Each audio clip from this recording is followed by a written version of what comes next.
Welcome to Writing a Memoir, What Parts to Publish through Bosler Memorial Library. My name is Michelle Williams, and I'm happy to be with you on this journey. Let's discover your best story together.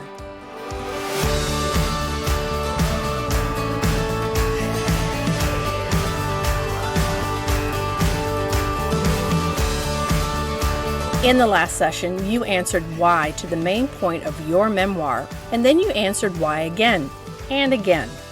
You gain new insight into your motivation and reasons behind your story.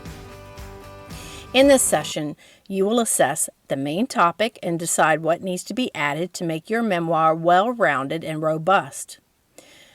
This exercise helps you discover if the when is long enough gone where you can manage the story objectively.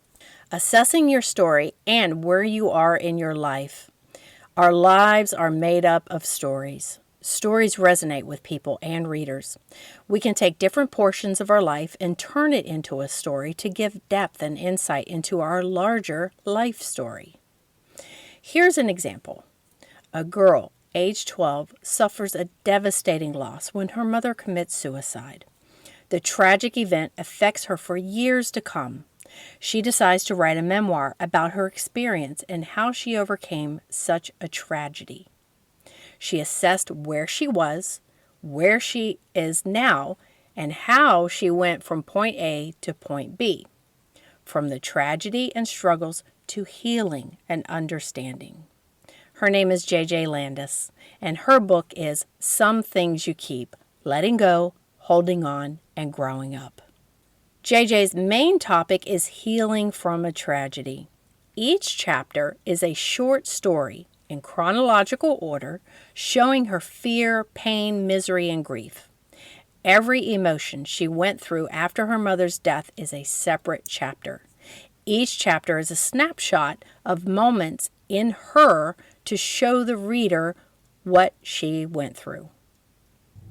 As a writer, you show the story to the reader to help them identify with feelings, emotions, and situations while offering them a path forward, solutions, and a path to get to the place of peace, sufficient healing, and resolution. You should have a clear vision of what, where, when, and the how. The how is part of the assessment process. How did JJ get from tragedy to healing? She shows us and is clear in offering us hope in our own future.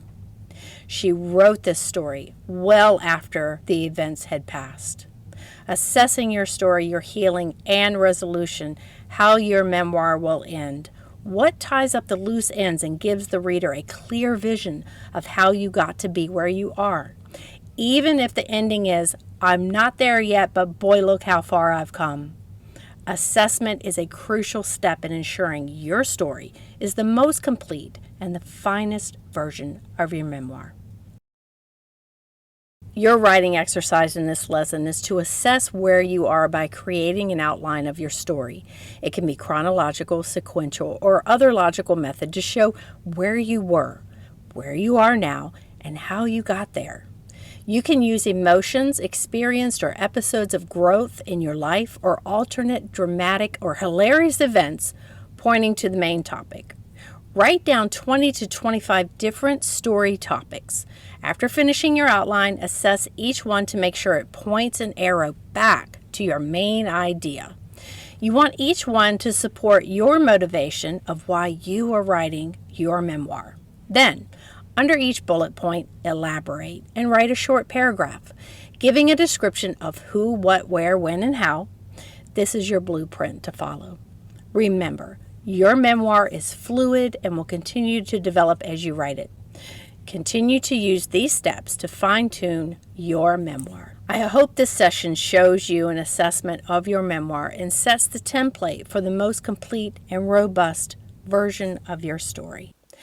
Thanks for joining us for Writing a Memoir through Bosler Memorial Library. Subscribe to the Bosler YouTube channel with notifications on for upcoming courses. Join us next time when we will rebuild your story to create a great reading journey. Until then, be brave, be courageous, and keep writing.